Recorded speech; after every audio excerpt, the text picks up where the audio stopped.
Đây là cái trong ngànhนี้trong thời bị đổi mới trong phép nhận học này vìយើងឆែកមើលតើយើងមាន GPU integrate ជាមួយនៅ computer ឬអត់ហើយនឹង model អីគេចឹងដំបូងឡើងយើងអាចប្រើទៅ keyboard យើងចុច control shift escape ចុច control escape ចឹងមកតែយើងឃើញអានេះគឺជា task manager ហើយយើងចូលទៅក្នុង like performance នេះយើងមើលទៅយើងមាន CPU មាន RAM មាន hard disk មានអីចឹងទៅក៏តែកន្លែងនេះយើងមានពាក្យថា GPU ចឹងយើងមាន GPU គណិតមកគ្រាប់ពេលយើង click ទៅលើ GPU យើងឃើញមាននេះចឹងតែនៅក្នុងនេះមានថា computer របស់យើងគឺ integrate GPU ជាមួយឈ្មោះ Intel ហើយវា ARX អីចឹងណាចឹងនៅគឺជាវិធីទី1ដែលយើងអាចធ្វើការមើលថាតើម៉ាស៊ីន computer របស់យើងវា integrate ជាមួយនឹង GPU អត់ចឹងក្នុងនេះគឺមានគឺវា integrate មួយ GPU មួយគ្រាប់មានមួយទៀតគឺយើងអាចចូលទៅក្នុងគេហៅថា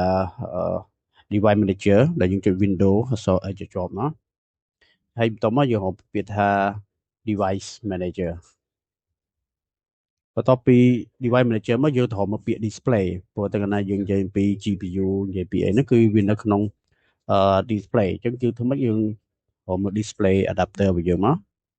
ខ្ញុំមើលពីលើមកនេះគឺ display វិញយើងពលាវាមកអញ្ចឹងយើងឃើញមាន display យើងគឺវាពីរទី1របស់ ThinkPad នេះមួយទៀតគឺយើងរបស់ Intel ចឹងមកថាយើងគឺប្រើ Intel នេះសម្រាប់ graphic ណា Intel graphic នេះមួយទៀតគឺយើងអាចប្រើ diagnostic មិនថាយើងទៅឆែកមើលតែមកដែលយើងប្រើ command អញ្ចឹងយើងប្រើ window or បន្ទាប់មកយើងវាយពាក្យថា dx dialog enter អញ្ចឹងមកអញ្ចឹងវាសួរយើងដែលយើងចង់ run ដែរទេអញ្ចឹងយើងធ្វើការ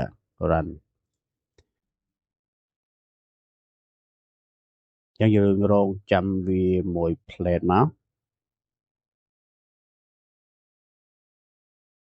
អញ្ចឹងយើង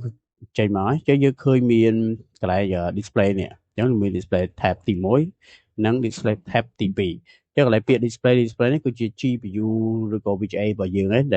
ដែលវា run អញ្ចឹង GPU